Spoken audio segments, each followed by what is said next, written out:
J'ai une formation de pharmacien industriel, donc avec un diplôme en répartition pharmaceutique.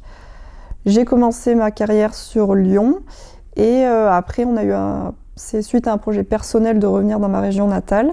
J'ai cherché donc du travail ici et si possible en restant du côté industriel, donc dans une société privée et pas aller en officine.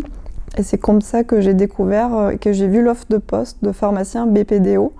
Et je ne savais pas du tout ce que ça signifiait à l'époque. J'ai eu une formation qui est obligatoire, une formation qualifiante là, qui est demandée par la réglementation.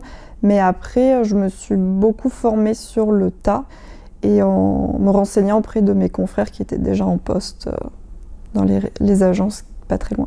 J'ai deux casquettes, il y a la casquette pharmacien. Donc là, notre but, c'est de surtout répondre à la réglementation des bonnes pratiques de dispensation de l'oxygène. Ça comprend plusieurs choses. Globalement, c'est vérification des prescriptions et surtout du risque, parce que les prescriptions d'oxygène sont assez simples, ça revient, il y a un débit, une durée, et il n'y a pas 10 000 matériels oxygène.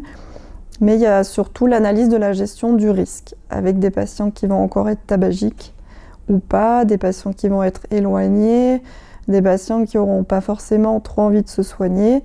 Et là, on peut être amené à appeler ou même à visiter le patient à son domicile. On fait ce qu'on appelle de l'éducation thérapeutique dans notre métier. De pouvoir aller à la rencontre des patients, de pouvoir être complémentaire des équipes techniques, parce que quand on ne sort pas du bureau, c'est difficile de comprendre ce que c'est aussi le métier de technicien.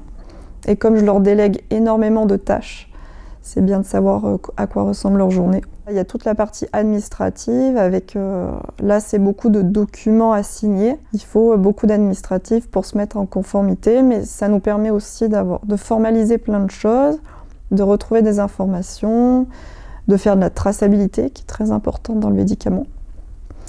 Et et d'acquérir des compétences, on va dire, supplémentaires comme l'ISO 9001 ou le label Calipsad.